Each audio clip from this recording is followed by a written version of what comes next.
وعلیکم السلام ورحمۃ اللہ وبرکاتہ۔ مفتی صاحب، امید ہے آپ خیریت سے ہوں گے۔ طبیعت کا حال بھی آپ نے پوچھا تھا، اللہ کا شکر ہے، خیر و عافیت ہے، گاڑی چل رہی ہے۔ اور ملک کے مشورے کی کارگزاری، بہت سے لوگ پوچھ رہے ہیں کہ کیا کارگزاری ہے، تو میں وہ اجمالاً جو آپ نے کہا ہے نا، تو اجمالی خلاصہ جو ہے نا اس کا میں بیان کر دیتا ہوں، اور دوستوں کے لیے بھی کام آئے گا انشاءاللہ۔ اس میں پہلی بات تو یہ کہ سارے ہمارے بڑے سوائے ڈاکٹر خالد صدیقی صاحب کے علاوہ سب موجود تھے۔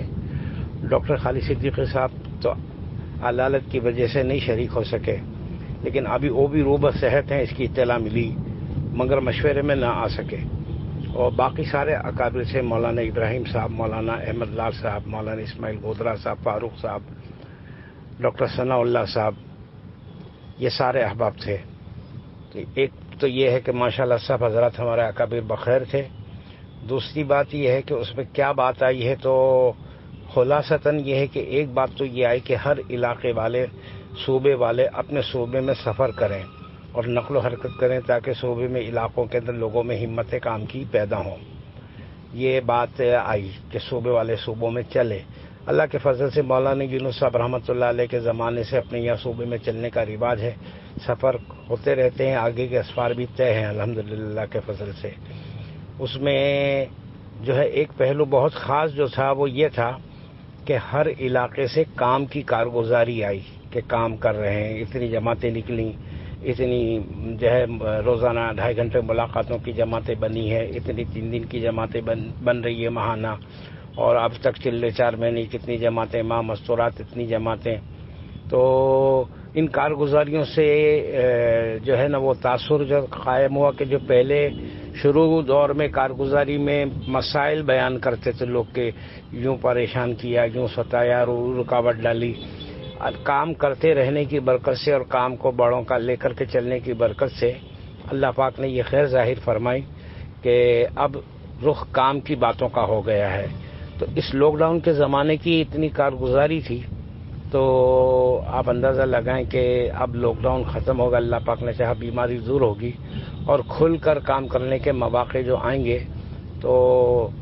وہ اس وقت انشاءاللہ اس موجودہ جو کام کی سطح ہے اس سے کم از کم 3 گنا کام بڑھ جائے گا، اس کا اندازہ ہے۔ نہ کنٹرول میں کام ہو رہا تھا، جماعتوں کے نکالنے کی تعداد بھی محدود، مقامی نقل و حرکت بھی محدود، تو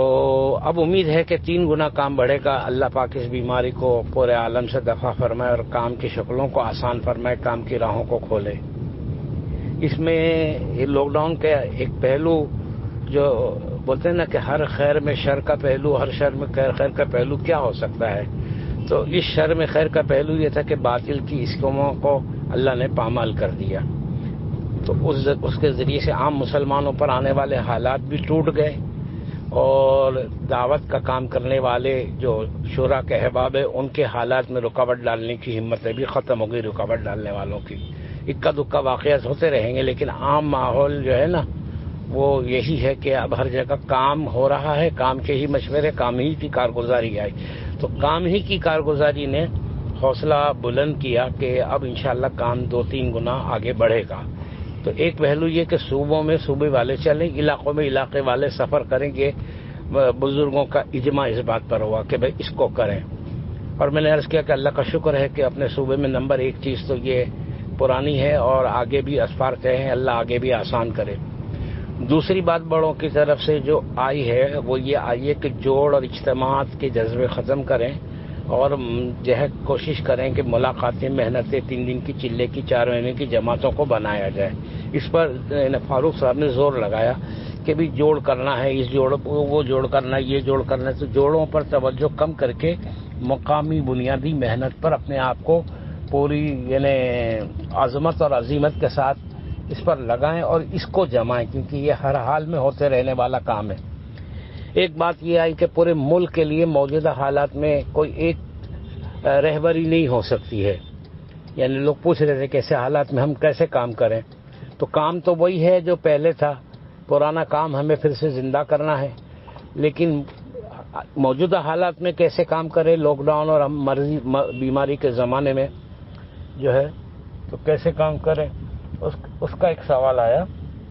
تو اس سوال کے جواب میں جو ہے نا بزرگوں نے کہا کہ پورے ملک کے حالات الگ الگ ہیں، ہر جگہ کے حال الگ ہے، تو ایک بات کیسی کہی جائے گی، ایک بات کہنا مشکل ہے۔ تو اس وجہ سے جو ہے وہ کہا گیا کہ جہاں جیسے حالات ہوں اپنے ساتھی اپنے فکر سے اس کے مطابق کریں، کہیں زیادہ کر سکتے ہیں تو زیادہ کریں اور کہیں کم کر سکتے ہیں تو کم کریں، جیسے حالات ہوں